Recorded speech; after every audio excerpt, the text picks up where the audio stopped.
तो दोस्तों आज हम शकों के बारे में पढ़ेंगे।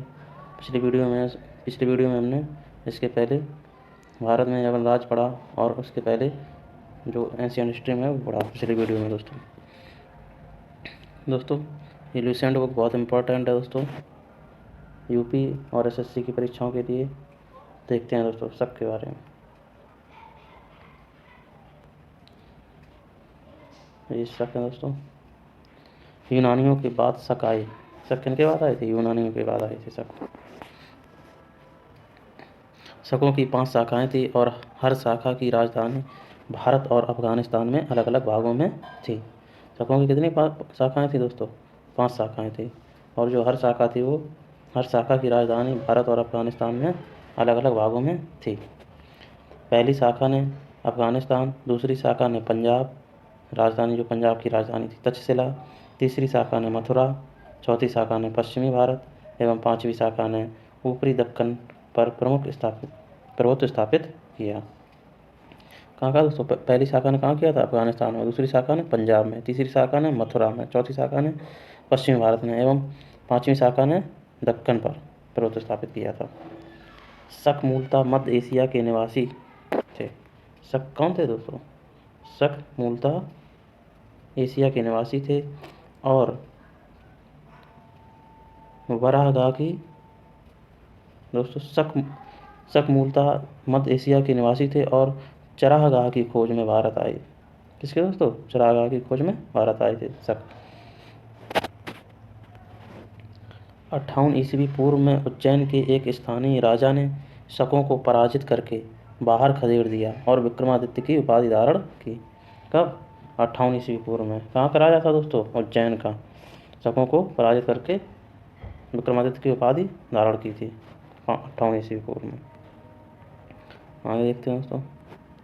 शकों पर विजय के उपलक्ष्य में है दोस्तों, शकों पर विजय के उपलक्ष्य में 58 ईस्वी पूर्व से एक नया संवत विक्रम संवत के नाम से प्रारंभ हुआ। कब से? ये विक्रम संवत कब से स्टार्ट हुआ? 58 ईस्वी पूर्व से। उसी समय से विक्रमादित्य एक लोकप्रिय उपाधि बन गई, जिसकी संख्या भारतीय इतिहास में 14 तक पहुंच गई। गुप्त सम्राट चंद्रगुप्त द्वितीय सबसे अधिक विख्यात विक्रमादित्य था। कौन? जो चंद्रगुप्त द्वितीय थे सबसे अधिक विख्यात विक्रमादित्य थे, चंद्रगुप्त द्वितीय। ये जो विक्रमादित्य की उपाधि कब से लोकप्रिय हुई दोस्तों? 58 ईस्वी पूर्व से, एक जो नया संवत विक्रम संवत चालू हुआ तब से। शकों की अन्य शाखाओं की तुलना में दक्षिण भारत में प्रभुत्व स्थापित करने वाली शाखा ने सबसे लंबे अरसे तक शासन किया। किसने दोस्तों? दक्षिण भारत में प्रभुत्व जो स्थापित करने वाली शाखा थी उसने सबसे लंबे अरसे तक शासन किया था, लगभग 4 शताब्दी तक शासन किया था। जो दक्षिण भारत में जो शाखा थी शकों की, उन्होंने लगभग 4 शताब्दी तक शासन किया था। गुजरात में चल रहे समुद्री व्यापार से यह शाखा काफ़ी लाभान्वित हुई और भारी संख्या में चांदी के सिक्के जारी किए। किन्होंने दोस्तों? चांदी के सिक्के जारी किए शकों ने। जो गुजरात में चल रहे समुद्री व्यापार से यह शाखा काफ़ी लाभान्वित हुई, जो दक्षिण भारत की जो शाखा थी यहाँ से। शकों का सबसे प्रतापी शासक रुद्रदामन। क्या दोस्तों?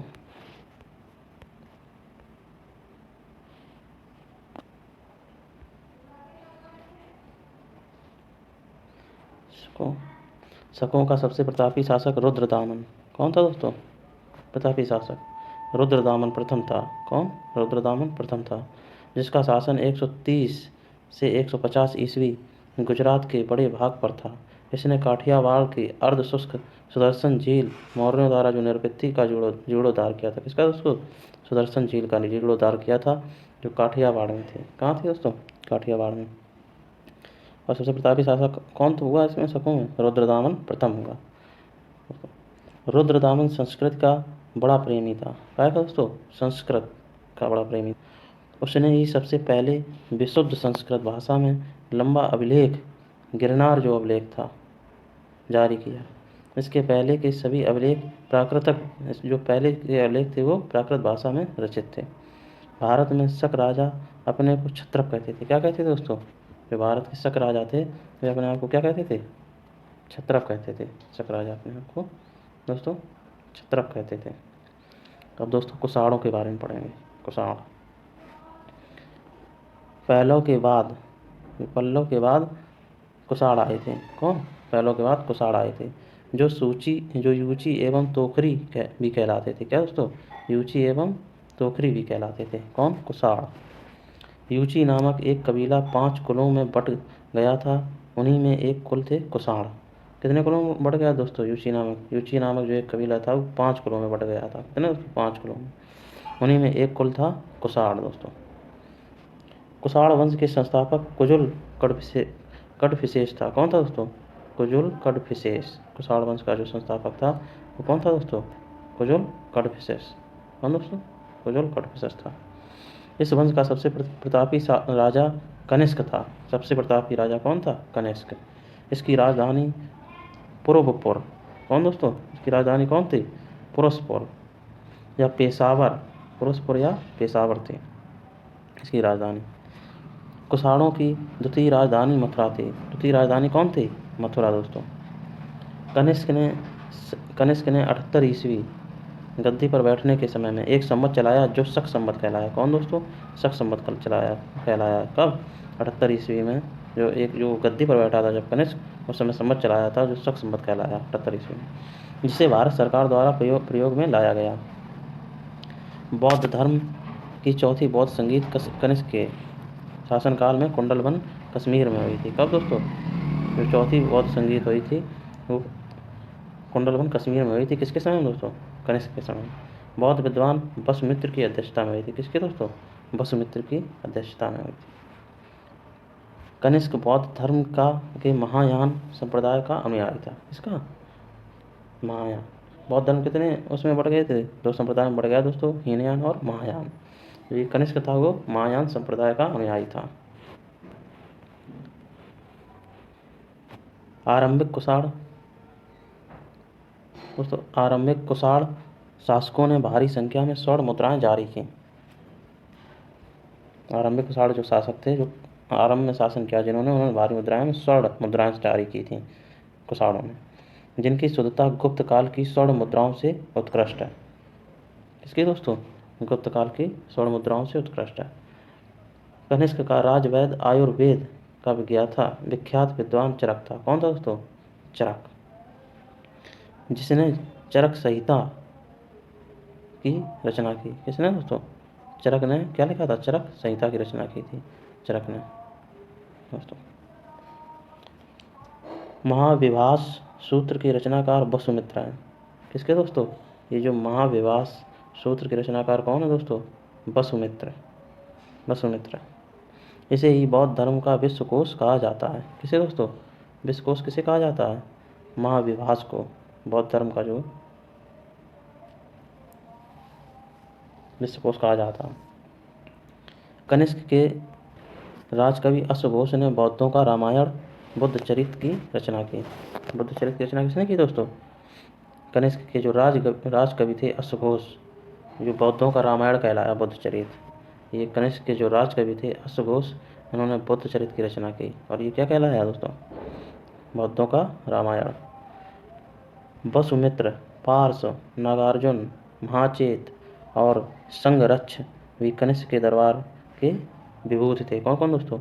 वसुमित्र, पार्श, नागार्जुन, महाचेत और संघरक्ष, ये कनिष्क के दरबार के विभूति थे दोस्तों, ये रत्न थे कनिष्क के दरबार के। भारत का आइंस्टीन नागार्जुन को कहा जाता है। किसे दोस्तों? नागार्जुन को कहा जाता है भारत का आइंस्टीन। इनकी पुस्तक माध्यमिक सूत्र, इस पुस्तक में नागार्जुन ने सापेक्षता का सिद्धांत प्रस्तुत किया था। इसमें दोस्तों माध्यमिक सूत्र जो ये पुस्तक थी, इसमें कनिष्क की मृत्यु 102 ईस्वी में हो गई थी। कब दोस्तों? 102 ईस्वी में हो गई कनिष्क की मृत्यु।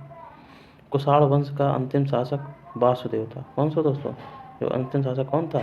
वासुदेव। कुषाण वंश का जो अंतिम शासक था वो वासुदेव था। गांधार शैली एवं मथुरा शैली का विकास कनिष्क के शासनकाल में हुआ था। इसके दोस्तों गांधार शैली एवं मथुरा शैली का विकास किसके शासनकाल में हुआ था दोस्तों? कनिष्क के शासनकाल में हुआ था। रेशम मार्ग पर नियंत्रण रखने वाले शासकों में सबसे प्रसिद्ध कुषाण थे। कौन थे दोस्तों? जो रेशम मार्ग पर नियंत्रण रखने वाले शासकों में सबसे प्रसिद्ध कौन थे दोस्तों? कुषाण थे। रेशम बनाने की तकनीक का आविष्कार सबसे पहले चीन में हुआ। कहाँ हुआ दोस्तों? चीन में। क्या? रेशम बनाने की तकनीक का आविष्कार सबसे पहले कहाँ हुआ दोस्तों? चीन में। और दोस्तों गुप्त साम्राज्य, देखते हैं गुप्त साम्राज्य के बारे में, इम्पोर्टेंट है ये। गुप्त साम्राज्य का उदय 3री शताब्दी के अंत में प्रयाग के निकट कौशाम्बी में हुआ। कहाँ हुआ दोस्तों? गुप्त साम्राज्य का कौशाम्बी में हुआ, प्रयाग के जो निकट में है। और कब हुआ दोस्तों? 3री शताब्दी के अंत में। गुप्त वंश का संस्थापक श्री गुप्त 240 से 280 ईस्वी जो इनका शासन था। संस्थापक कौन था दोस्तों? श्री गुप्त था संस्थापक। श्री गुप्त का उत्तराधिकारी घटोत्कच हुआ। कौन हुआ दोस्तों? श्री गुप्त का उत्तराधिकारी कौन हुआ दोस्तों? घटोत्कच हुआ, जो 280 से 320 ईस्वी तक इसने शासन किया। 280 से 320, 40 साल। और ये श्री गुप्त ने कितने साल किया था दोस्तों? इनने भी 40 साल किया था, 240 से 280 ईस्वी। गुप्त वंश का प्रथम महान सम्राट चंद्रगुप्त प्रथम था। कौन था दोस्तों? प्रथम महान सम्राट चंद्रगुप्त प्रथम, गुप्त वंश का था। यह 320 ईस्वी में गद्दी पर बैठा। कब बैठा था दोस्तों? 320 ईस्वी में गद्दी पर बैठा था। इसने लिच्छवी राजकुमारी कुमार देवी से विवाह किया था। किससे किया था दोस्तों? लिच्छवी राजकुमारी थी कुमार देवी, उससे विवाह किया था। किसने? चंद्रगुप्त प्रथम ने। इसने महाराजाधिराज की उपाधि धारण की थी। किसने दोस्तों? चंद्रगुप्त प्रथम ने महाराजाधिराज की उपाधि धारण की थी। गुप्त संवत 319 से 320 ईस्वी की शुरुआत चंद्रगुप्त प्रथम ने की थी। किसने दोस्तों? गुप्त संवत की शुरुआत की थी जो किसने की थी? चंद्रगुप्त प्रथम ने। कब से? 319 से 320 ईस्वी। चंद्रगुप्त प्रथम का उत्तराधिकारी समुद्रगुप्त था। कौन था दोस्तों? समुद्रगुप्त। चंद्रगुप्त प्रथम का जो उत्तराधिकारी था वो कौन था? समुद्रगुप्त का, जो 335 ईस्वी में राजगद्दी पर बैठा। कब बैठा दोस्तों? 335 ईस्वी में समुद्रगुप्त राजगद्दी पर बैठा। आर्यावर्त के 9 शासकों और दक्षिणावर्त के 12 शासकों को पराजित किया। किसने दोस्तों? समुद्रगुप्त ने आर्यावर्त के 9 शासकों को और दक्षिणावर्त के 12 शासकों को पराजित किया था दोस्तों समुद्रगुप्त ने। इन्हीं विजयों के कारण इसे भारत का नेपोलियन कहा जाता है। क्या कहा जाता है दोस्तों? भारत का नेपोलियन। ये क्वेश्चन बहुत पूछा जाता है कि भारत का नेपोलियन किसे कहते हैं दोस्तों? समुद्रगुप्त को कहते हैं। समुद्रगुप्त का दरबारी कवि हरिशेन था। कौन था दोस्तों? समुद्रगुप्त का दरबारी कवि हरिशेन था, जिसने इलाहाबाद प्रशस्ति लेख की रचना की है। इलाहाबाद प्रशस्ति लेख की रचना किसने की है? हरिशेन ने दोस्तों। समुद्रगुप्त विष्णु का उपासक था। किनका उपासक था दोस्तों? समुद्रगुप्त विष्णु का उपासक था दोस्तों। समुद्रगुप्त ने अश्वमेधकर्ता की उपाधि धारण की थी। किसकी दोस्तों? अश्वमेधकर्ता की उपाधि धारण की थी। किसने? समुद्रगुप्त ने दोस्तों। समुद्रगुप्त संगीत प्रेमी था। क्या था दोस्तों? समुद्रगुप्त संगीत प्रेमी था। ऐसा अनुमान उसके सिक्कों पर उसे बीड़ा वादन करते हुए दिखाया जाने से लगाया गया है। उसके सिक्कों पर जो बीड़ा बजाते हुए उनकी तस्वीर थी, इस अनुमान लगाया जाता है कि समुद्रगुप्त संगीत प्रेमी था दोस्तों। समुद्रगुप्त ने विक्रमंक की उपाधि धारण की। किसने दोस्तों? समुद्रगुप्त ने। इसकी विक्रमंक की उपाधि। इसे कविराज भी कहा जाता है। किसे? समुद्रगुप्त को क्या कहा जाता? कविराज दोस्तों। समुद्रगुप्त का उत्तराधिकारी चंद्रगुप्त द्वितीय हुआ। कौन हुआ दोस्तों? चंद्रगुप्त द्वितीय हुआ। समुद्रगुप्त का जो उत्तराधिकारी चंद्रगुप्त द्वितीय हुआ। 380 ईस्वी में राजगद्दी पर बैठा। ये जो चंद्रगुप्त द्वितीय कब बैठा था? 380 ईस्वी में दोस्तों। और समुद्रगुप्त कब बैठा था दोस्तों? 335 ईस्वी में राजगद्दी पर बैठा था दोस्तों। चंद्रगुप्त द्वितीय के शासनकाल में चीनी बौद्ध यात्री फाहियान भारत आया था। बहुत इंपॉर्टेंट है दोस्तों। कब? चंद्रगुप्त द्वितीय के शासनकाल में चीनी बौद्ध यात्री फाहियान भारत आया था। कौन आया था दोस्तों? फाहियान। शकों पर विजय के उपलक्ष्य में चंद्रगुप्त द्वितीय ने चांदी के सिक्के चलाए। किस पर विजय के लिए? शकों पर जब विजय हासिल की थी चंद्रगुप्त द्वितीय ने, तो चांदी के सिक्के चलवाए थे। चंद्रगुप्त द्वितीय का उत्तराधिकारी कुमारगुप्त प्रथम या गोविंद गुप्त था। गोविंद गुप्त हुआ। चंद्रगुप्त का उत्तराधिकारी कौन था दोस्तों? कुमारगुप्त प्रथम या गोविंद गुप्त हुआ। कब? 415 ईस्वी से 454 ईस्वी में। चंद्रगुप्त द्वितीय का उत्तराधिकारी कौन था दोस्तों? कुमारगुप्त प्रथम या गोविंद गुप्त। नालंदा विश्वविद्यालय की स्थापना किसने की थी? कुमारगुप्त ने की थी। नालंदा विश्वविद्यालय किसने दोस्तों? कुमारगुप्त ने की थी नालंदा विश्वविद्यालय की स्थापना। कुमारगुप्त फर्स्ट का उत्तराधिकारी स्कंदगुप्त 455 से 467 ईस्वी हुआ।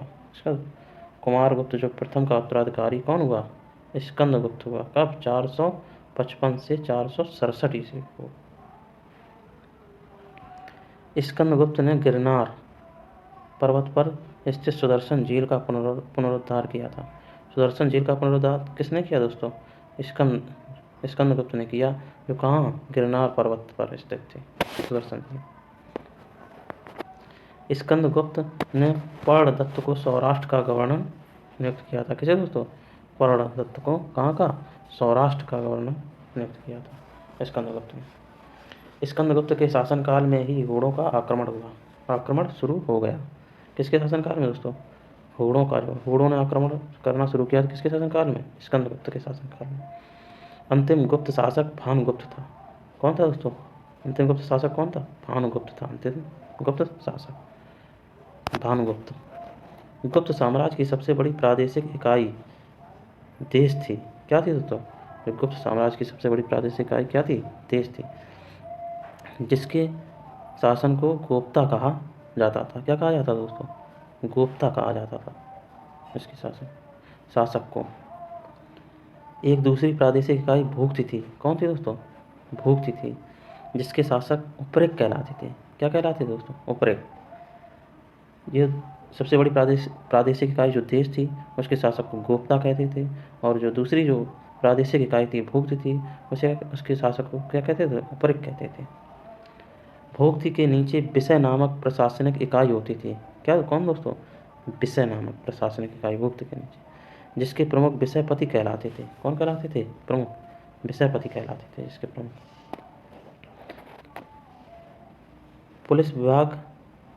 पुलिस विभाग का मुख्य अधिकारी दंडपाशिक कहलाता था। क्या कहलाता दोस्तों? दंडपाशिक। गुप्त साम्राज्य में जो पुलिस विभाग का मुख्य अधिकारी था उसे क्या कहते थे? दंडपाशिक। पुलिस विभाग के साधारण कर्मचारियों को चाट एवं भाट कहा जाता था। क्या कहते थे दोस्तों? चाट एवं भाट। जो पुलिस विभाग के साधारण कर्मचारी थे उन्हें चाट एवं भाट कहते थे। प्रशासन की सबसे छोटी इकाई ग्राम थी। क्या थी दोस्तों? ग्राम। और ये मौर्य साम्राज्य में भी प्रशासन की सबसे छोटी इकाई ग्राम थी। ग्राम का प्रशासन ग्राम सभा द्वारा संचालित होता था। किसके द्वारा दोस्तों? ग्राम सभा द्वारा संचालित होता था। ग्राम सभा का मुखिया क्या कहलाता था? ग्रामीक कहलाता था, एवं अन्य सदस्य महत्तर कहलाते थे। जो दूसरे आते थे महत्तर कहलाते थे। ग्राम समूहों की छोटी इकाई को पेट कहा जाता था। जो गांवों के समूह की छोटी इकाई होती थी उसे क्या कहते थे? पेट कहा जाता था। गुप्त शासक कुमारगुप्त के दामोदरपुर ताम्रपत्र में भूमि बिक्री संबंधी क्या दोस्तों? भूमि बिक्री संबंधी अधिकारियों के क्रियाकलापों का उल्लेख है। किसमें दोस्तों? जो ये कुमारगुप्त के दामोदरपुर ताम्रपत्र था जो कुमारगुप्त का, उसमें भूमि बिक्री संबंधी अधिकारियों के क्रियाकलापों का उल्लेख है। भू राजस्व कुल उत्पादन का 1/4 भाग से 1/6 हुआ करता था। है ना दोस्तों? 1/4 भाग से 1/6 हुआ करता था भू राजस्व, जो कुल उत्पादन होता था उसका। आर्थिक उपयोगिता क्या दोस्तों? तो आर्थिक उपयोगिता के आधार पर निम्न प्रकार की भूमि थी। आर्थिक उपयोगिता के आधार पर निम्न प्रकार की भूमि थी। नंबर 1, कृषि। जो क्षेत्र होता था कृषि करने योग्य भूमि होती थी, और जो वास्तु उसे वास करने योग्य भूमि कहते थे। रहने योग्य भूमि जो वास्तु, और क्षेत्र जो जिसे क्षेत्र कहते थे उसे, उसमें कृषि योग्य भूमि होती थी। चरागाह भूमि। जो चरागाह भूमि होती थी उसे दोस्त पशुओं के चारा योग्य भूमि कहते थे। चरागाह को, जो चरागाह भूमि होती थी उसे पशुओं के चारा योग्य भूमि कहते थे। खिल। ऐसी भूमि जो जोतने योग्य नहीं होती थी। खिल बंजर भूमि, यानी कि जो जोतने योग्य नहीं होती थी। अपहृत। ऐसी भूमि जो जंगली होती थी। दोस्तों अपहृत क्या होता था? ऐसी भूमि जो जंगली होती थी। सिंचाई सिंचाई के लिए रहट या घंटी यंत्र का प्रयोग होता था। किसका होता था दोस्तों? जो सिंचाई के लिए किसका प्रयोग होता था? रहट या घंटी यंत्र। रहट जो दोस्तों पानी, एक वो खोंचा ऐसा होता है, उसमें पानी रस्सी से बांधकर भरकर फेंका जाता है, या घंटी का प्रयोग होता था। श्रेणी के प्रधान को ज्येष्ठक कहा जाता था। क्या कहा जाता है दोस्तों? जो श्रेणी के प्रधान को, उसे ज्येष्ठक कहा जाता था। गुप्त काल में उज्जैन सर्वाधिक महत्वपूर्ण व्यापारिक केंद्र था। कौन दोस्तों? जो उज्जैन था, महत्वपूर्ण जो व्यापारिक केंद्र था उज्जैन। गुप्त राजाओं ने सर्वाधिक मुद्राएं जारी की। इनकी स्वर्ण मुद्राओं को अभिलेखों में दीनार कहा गया। क्या कहा गया दोस्तों? जो सर्वाधिक स्वर्ण मुद्राएं जारी की हैं गुप्त राजाओं ने, उनको अभिलेखों में क्या कहा गया दोस्तों? दीनार कहा गया। दीनार कहते थे। कायस्थों का सर्वप्रथम वर्णन याज्ञवल्क्य स्मृति में मिलता है। किसका दोस्तों? कायस्थों का किसमें मिलता है? याज्ञवल्क्य स्मृति में मिलता है। जाति के रूप में कायस्थों का सर्वप्रथम वर्णन ओशनम स्मृति में मिलता है। किसमें दोस्तों? ओशनम स्मृति में, जो ओशनम स्मृति इसमें मिलता है। जाति के रूप में कायस्थों का सर्वप्रथम वर्णन ओशनम स्मृति में मिलता है। विंध्य जंगल में सबर जाति के लोग अपने देवताओं को मनुष्य का मांस चढ़ाते थे। मनुष्य का मांस चढ़ाते थे दोस्तों देवताओं को। कहाँ? सबर जाति के जो लोग होते थे विंध्य जंगल में। पहली बार किसी के सती होने का प्रमाण 510 ईस्वी के भानुगुप्त के ऐरण अभिलेख से मिलता है। कहाँ से दोस्तों? 510 ईस्वी में भानुगुप्त के ऐरण जो अभिलेख था उसमें मिलता है पहली बार सती होने का अभिलेख, जिसमें किसी भोजराज की मृत्यु पर उसकी पत्नी के सती होने का उल्लेख है। भोजराज की मृत्यु होने पर उसकी पत्नी के सती होने का उल्लेख है। गुप्त काल में वेश्यावृत्ति करने वाली महिलाओं को गणिका कहा जाता था। क्या कहा जाता दोस्तों? गणिका। जो वेश्यावृत्ति करते थे उसे गणिका कहा जाता था। वृद्ध वेश्याओं को कुटनी कहा जाता था। क्या कहा जाता दोस्तों? कुटनी कहा जाता था। गुप्त सम्राट वैष्णव धर्म के अनुयायी थे तथा उन्होंने इसे राजधर्म बनाया था। किसके अनुयायी थे दोस्तों? वैष्णव धर्म के अनुयायी थे और उन्होंने इसे राजधर्म बनाया था। विष्णु का वाहन गरुड़ गुप्तों का राज्य चिन्ह था। गुप्तों का राज चिन्ह क्या था? गरुड़ था, जो विष्णु का वाहन, वो गुप्तों का राज चिन्ह था गरुड़। गुप्त काल में वैष्णव धर्म संबंधी सबसे महत्वपूर्ण अवशेष देवगढ़ झांसी के दशावतार मंदिर हैं। कौन दोस्तों? देवगढ़ झांसी के दशावतार मंदिर। वैष्णव धर्म संबंधी सबसे महत्वपूर्ण अवशेष देवगढ़ झांसी के दशावतार मंदिर है। झांसी में दशावतार मंदिर है देवगढ़ में। अजंता में निर्मित कुल 29 गुफाओं में वर्तमान में केवल 6 ही शेष हैं, जिनमें गुफा संख्या 16 एवं 17 ही गुप्तकालीन है। कौन दोस्तों? जो अजंता में निर्मित कुल 29 गुफाएं हैं, वर्तमान में केवल 6 ही शेष हैं, जिनमें गुफा संख्या 16 एवं 17 ही गुप्तकालीन है। इसमें गुफा संख्या 16 में उत्कीर्ण मरणासन राजकुमारी का चित्र प्रशंसनीय है। जो मरणासन राजकुमारी का चित्र प्रशंसनीय है। गुफा संख्या 17 के चित्र को चित्रशाला कहा गया। क्या दोस्तों? जो गुफा संख्या 17 में चित्र है उसे क्या कहा गया? चित्रशाला कहा गया। इस चित्रशाला में बुद्ध के जन्म, जीवन, महाविनिष्क्रमण एवं महापरिनिर्वाण की घटनाओं से संबंधित चित्र उद्धृत किए गए हैं। इसमें दोस्तों गुफा संख्या जो 17 है उसमें उसको क्या कहा गया? चित्रशाला कहा गया, जो चित्र बने हैं। और इस चित्रशाला में बुद्ध के जन्म, जीवन, महाविनिष्क्रमण, महापरिनिर्वाण की घटनाओं से संबंधित चित्र उद्धृत किए गए हैं। अजंता की गुफाएं बौद्ध धर्म की महायान शाखा से संबंधित है। इससे दोस्तों जो बौद्ध धर्म की महायान शाखा से संबंधित है अजंता की गुफाएं। गुप्त काल में निर्मित अन्य गुफा बाघ की गुफा है, जो ग्वालियर के समीप बाघ नामक स्थान पर विंध्य पर्वत को काटकर बनाई गई थी। कौन दोस्तों? जो गुप्त काल में दूसरी निर्मित गुफा थी वो बाघ की गुफा थी, और जो ग्वालियर के समीप बाघ नामक स्थान पर विंध्य पर्वत को काटकर बनाई गई थी दोस्तों। कहाँ पर? ग्वालियर में। दोस्तों ये कुछ मंदिर दिए गए हैं गुप्तकालीन। प्रसिद्ध मंदिर दिए गए हैं, इनको देख लेते हैं।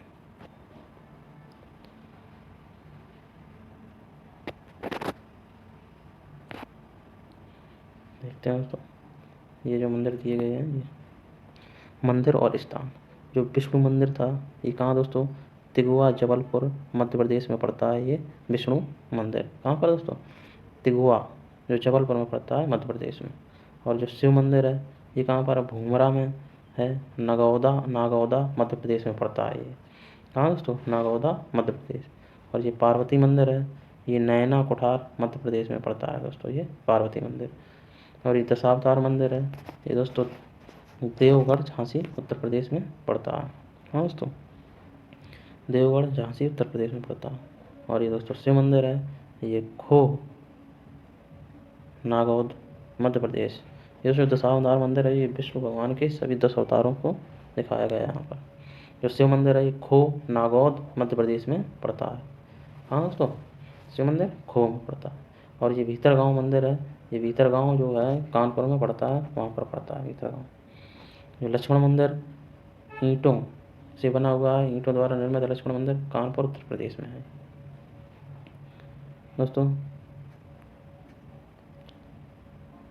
गुप्त काल में निर्मित अन्य गुफा वाक्य उपाधि। ठीक है दोस्तों, चंद्रगुप्त द्वितीय के शासनकाल में संस्कृत भाषा का सबसे प्रसिद्ध कवि कालिदास थे। जो चंद्रगुप्त द्वितीय के शासनकाल के थे, कौन दोस्तों, ये कालिदास किसके समय थे, चंद्रगुप्त द्वितीय के शासन में। और संस्कृत भाषा के सबसे प्रसिद्ध कवि थे कालिदास।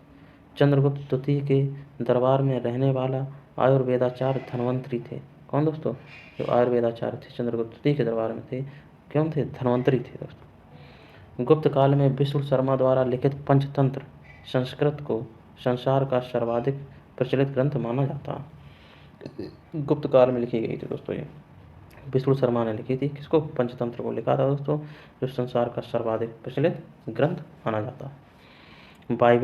बाइबल के बाद इसका स्थान दूसरा है, जिसे 5 भागों में बांटा गया है। किसका दोस्तों, बाइबल के बाद इसका स्थान दूसरा है, जिसे 5 भागों में बांटा गया है। किसको, पंचतंत्र को।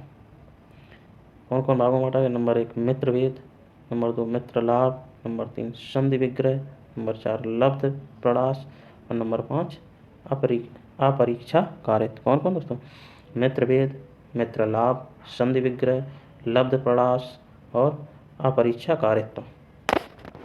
ये दोस्तों इन 5 भागों में बांटा गया था। आर्यभट्ट ने आर्यभट्टियम एवं सूर्य सिद्धांत नामक ग्रंथ लिखे। कौन कौन दोस्तों, आर्यभट्ट ने जो दोस्तों आर्यभट्टियम और ये सूर्य सिद्धांत नामक ग्रंथ लिखे थे आर्यभट्ट ने। इसी ने सर्वप्रथम बताया कि पृथ्वी सूर्य के चारों ओर घूमती है। सर्वप्रथम किसने बताया दोस्तों, आर्यभट्ट ने बताया था कि पृथ्वी सूर्य के चारों ओर घूमती है।